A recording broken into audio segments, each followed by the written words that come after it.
नमस्कार, मैं रचना शर्मा चढ़ती कला टाइम टीवी देख रहे हैं सभी दर्शकों का स्वागत करती हूं। आप देख रहे हैं उत्तर प्रदेश के समाचार। मुख्यमंत्री योगी आदित्यनाथ 2 दिवसीय दौरे पर शुक्रवार को काशी पहुंचे। आज शनिवार की सुबह शिवपुर स्थित कंपोजिट विद्यालय पहुंचे और यहां से पूरे प्रदेश में स्कूल चलो अभियान की शुरुआत की गई। कार्यक्रम के दौरान सीएम योगी ने जिले के 5 निगुण विद्यालय, 5 निपुण बच्चे और 5 नव प्रवेशी बच्चों को सम्मानित किया। परिसर में शिक्षा से जुड़े 12 स्टॉल लगाए गए हैं। मुख्यमंत्री और शिक्षा मंत्री इन स्टॉलों का अवलोकन भी करने पहुंचे और स्कूल चलो अभियान की शुरुआत करने के दौरान मुख्यमंत्री योगी आदित्यनाथ ने कहा कि शिक्षा सिर्फ डिग्री हासिल करने का माध्यम नहीं है, मनुष्य को मनुष्य बनाने का सशक्त माध्यम है। इस माध्यम को सफल बनाने की जिम्मेदारी शिक्षकों पर है। वे यदि परिश्रम करें, अपनी जिम्मेदारियों का निर्वहन करें तो सफलता निश्चित मिलेगी। यही वजह है कि उत्तर प्रदेश में सभी शिक्षकों ने मेहनत किया और ऑपरेशन कायाकल्प को नई ऊंचाइयों तक पहुंचाया। हर घर से सभी बच्चों को स्कूल तक पहुंचाने का काम किया। ये बातें शिवपुर स्थित कंपोजिट विद्यालय में आयोजित स्कूल चलो अभियान कार्यक्रम के दौरान मुख्यमंत्री योगी आदित्यनाथ ने कही। उसकी जिज्ञासा को बढ़ाना ये हमारा काम है। शिक्षा ये केवल सर्टिफिकेट उपलब्ध करवाने का या डिग्री हासिल करने का माध्यम नहीं है। ये मनुष्य को मनुष्य बनाने के लिए, उसको संस्कारित करने के लिए, समाज और राष्ट्र के भविष्य को गढ़ने का एक सशक्त माध्यम है।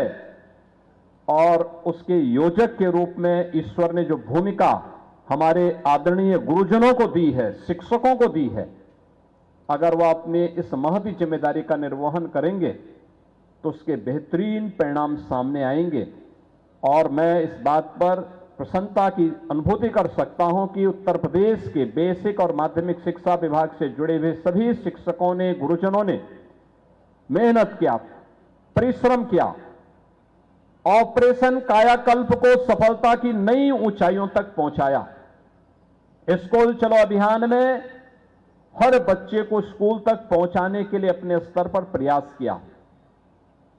आज परिणाम क्या है?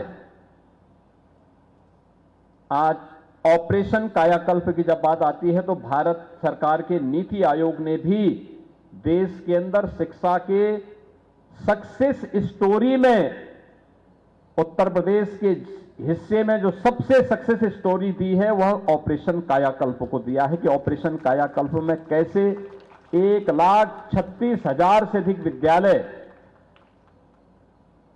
बुनियादी आवश्यक संसाधनों से युक्त हुए हैं।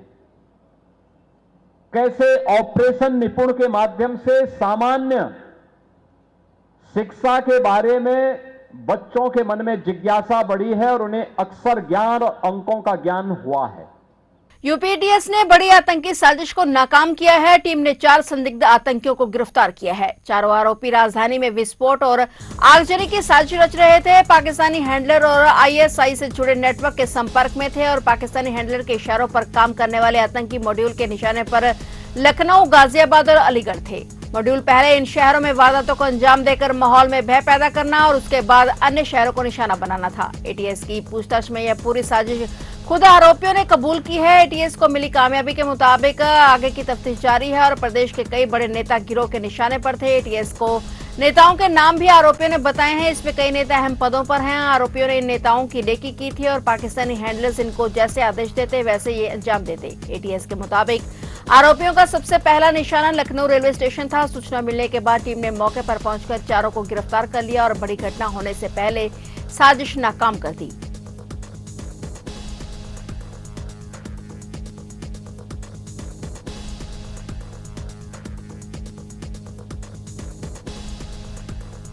इलाहाबाद हाईकोर्ट ने टीजीटी एलटी ग्रेड की नई भर्तियों में शिक्षक पात्रता परीक्षा को अनिवार्य योग्यता के रूप में शामिल करने का आदेश दिया है। कोर्ट ने स्पष्ट किया है कि उत्तर प्रदेश अधीनस्थ शैक्षिक सेवा नियमावली 1983 के नियम 8 में उल्लेखित योग्यताओं के साथ अब टीईटी पास होना भी जरूरी होगा। जस्टिस अरविंद सिन्हा और जस्टिस प्रशांत कुमार की खंडपीठ ने जय हिंद यादव और अन्य की याचिका पर यह आदेश दिया। प्रयागराज निवासी जय हिंद ने 28 जुलाई 2025 को निकाली गई एलटी ग्रेड शिक्षक भर्ती की पात्रता को चुनौती देते हुए याचिका दायर कर दलील दी थी कि वर्तमान एलडी ग्रेड भर्ती में आरटीई अधिनियम 2009 का उल्लंघन किया गया है और लोक सेवा आयोग के विज्ञापन में स्पष्ट नहीं था कि भर्ती किस कक्षा के शिक्षण कार्य के लिए की जा रही है और किस कार्य के तहत यह हो रही है। कोर्ट ने निर्देश दिया कि आयोग शुद्धि पत्र जारी करे जिससे स्पष्ट अंकित हो कि विज्ञापन केवल कक्षा 9वीं और 10वीं के लिए है। और हाईकोर्ट ने इन तथ्यों को गंभीरता से लिया कि शिक्षा के अपर निदेशक के हल्फनामे में स्वीकार किया गया है कि प्रदेश में 904 ऐसे संस्थान हैं जहां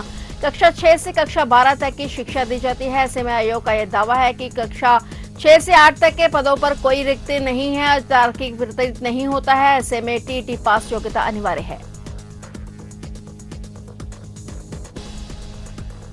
मेरठ के दुराला क्षेत्र में जहरीली शराब से हुई मौतों के बाद जिला प्रशासन पूरी तरह से सक्रिय हो गया है। घटना की गंभीरता को देखते हुए जिलाधिकारी वीके सिंह और वरिष्ठ पुलिस अधीक्षक अविनाश पांडे मौके पर पहुंचे और करीब आधे घंटे तक घटनास्थल पर रुककर स्थिति का जायजा लिया। अधिकारियों ने मौके पर पहुंचते ही उस स्थान का बारीकी से निरीक्षण किया जहां कथित रूप से शराब का सेवन किया गया था। उन्होंने पूरे घटनाक्रम से जुड़े तथ्यों की जानकारी जुटाई और पुलिस, आबकारी विभाग और स्थानीय प्रशासन से विस्तृत रिपोर्ट मांगी। निरीक्षण के दौरान अधिकारियों ने यह भी जानने की कोशिश की कि शराब कहां से लाई गई, किन परिस्थितियों में उसका सेवन किया गया और इस वह पूरे मामले में किस स्तर पर लापरवाही हुई है। इसके बाद जिलाधिकारी और एसएसपी ने मृतकों के परिजनों से मुलाकात की। उन्होंने शोकाकुल परिवारों को ढांढस बंधाते हुए भरोसा दिलाया कि प्रशासन हर संभव मदद करेगा और इस मामले के दोषियों को किसी भी कीमत पर बख्शा नहीं जाएगा। जिलाधिकारी वीके सिंह ने अधिकारियों को निर्देश दिए हैं कि मामले की जांच पूरी पारदर्शिता और निष्पक्षता के साथ की जाए। उन्होंने कहा कि पोस्टमार्टम रिपोर्ट और अन्य साक्ष्यों के आधार पर घटना की हर कड़ी को जोड़ा जाए ताकि मौतों के वास्तविक कारण सामने आ सके। घटना के बाद पूरे इलाके में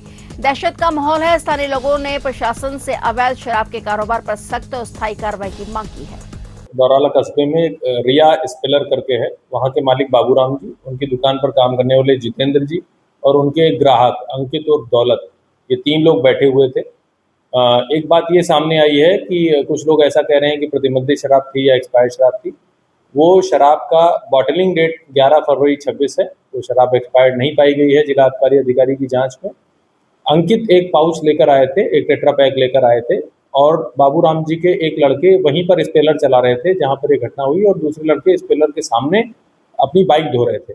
उन दोनों के सामने ही इन तीनों के द्वारा एक टेट्रा पैक से शराब पी गई है, ऐसा इनके द्वारा बताया गया बाबूराम जी के लड़कों के द्वारा। इस टेट्रा पैक की जहां से सेल की गई है उसकी सेल की जांच जिला आबकारी अधिकारी के द्वारा की गई है। इस टेट्रा पैक के कई पैक और कई पेटियां आज उनकी दुकान से बिके हैं। अन्य कहीं जगह से भी किसी इस प्रकार की रिपोर्ट नहीं आई है।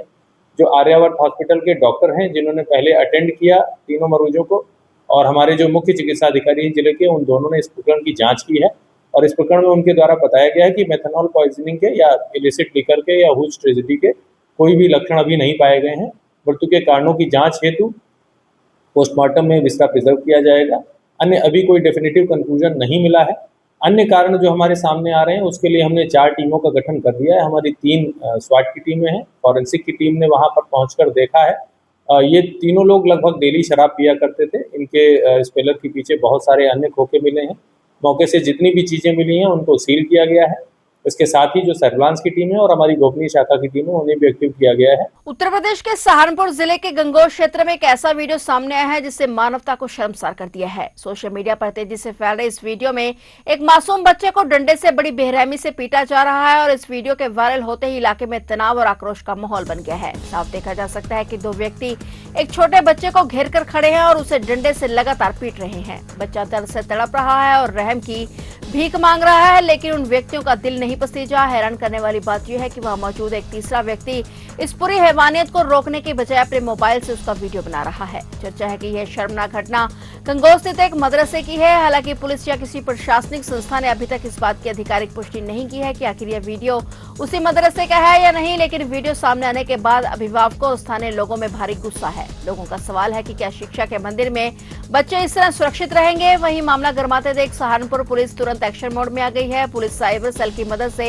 यह पता लगा रही है कि वीडियो असली है या नहीं और इसे कब शूट किया गया था। पुलिस प्रशासन का कहना है कि हम वीडियो की बारीकी से जांच कर रहे हैं। मासूमों पर जुल्म करने वाले किसी भी सूरत में बख्शे नहीं जाएंगे। क्षेत्र में शांति बनाए रखने के लिए भारी पुलिस बल अलर्ट पर है।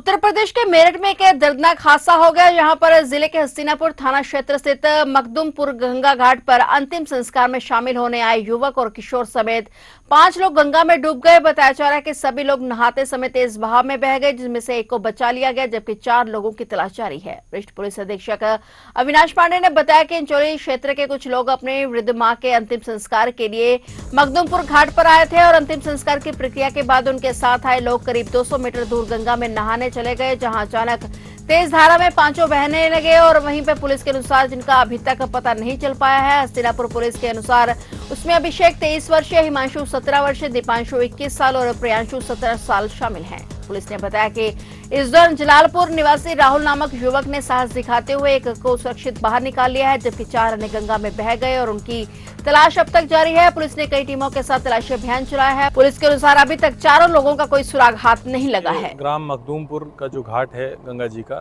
थाना हस्तिनापुर क्षेत्र में, वहाँ पर दोपहर इंचौली से क्षेत्र से कुछ लोग अपनी वृद्धा माँ का यहाँ पर अंतिम संस्कार करने आए हुए थे। उनके साथ में उनके बच्चे भी आए हुए थे। जब इधर अंतिम संस्कार की कार्रवाई चल रही थी, उसके बाद वो बच्चे दूसरी तरफ थोड़ा यहाँ से 200 मीटर दूर गंगा जी में नहाने के लिए चले गए। उसी में 5 बच्चे इन्हीं के परिवार के डूबने लगे, जिसमें एक लड़का जो यहाँ का रहने इन्हीं के साथ में ही आया था, जलालपुर का राहुल, उसके द्वारा बहुत ही बहादुरी दिखाते हुए एक बच्चे को बचाया गया, लेकिन अन्य 4 बच्चों का दुखद रूप से डूबने की संभावना है। इस संबंध में मेरे द्वारा, पुलिस अधीक्षक देहात के द्वारा, एडीएम साहब के द्वारा और सीओ साहब के द्वारा मौका मुआयना कर लिया गया है। पीएसी की जो हमारी 44वीं वाहिनी की टीम है, फ्लड टीम है, वो भी आ गई है। एनडीआरएफ और एसडीआरएफ की टीमें भी आ गई हैं। रेस्क्यू ऑपरेशन जो यहाँ पर वाइल्ड लाइफ की बोट थी उससे चलाया गया है, लेकिन अभी सफलता प्राप्त नहीं हुई है।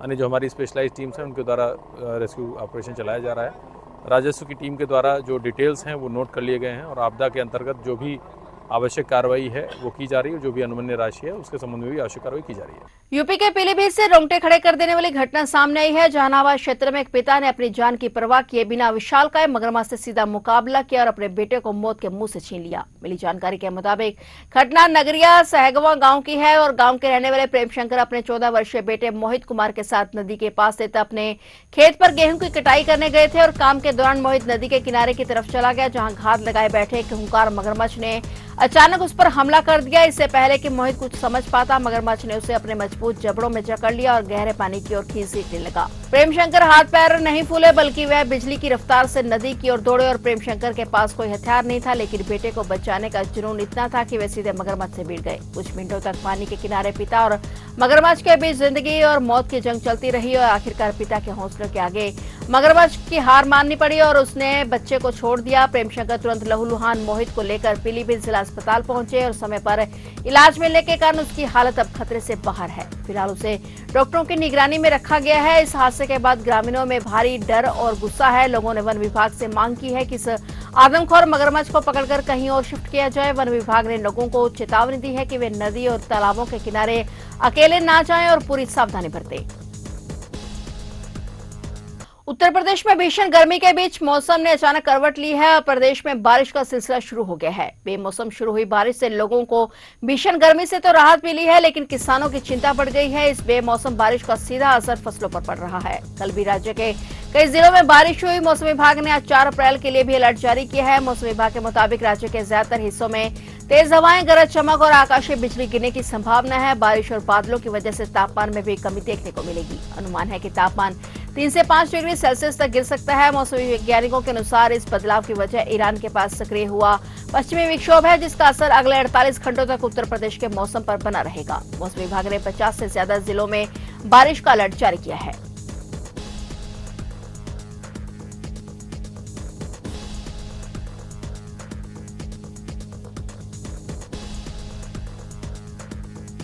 फिलहाल उत्तर प्रदेश के समाचारों में इतना ही और नए समाचारों के साथ फिर से हाजिर होंगे। तब तक के लिए देखते रहिए चढ़ती कला टाइम टीवी।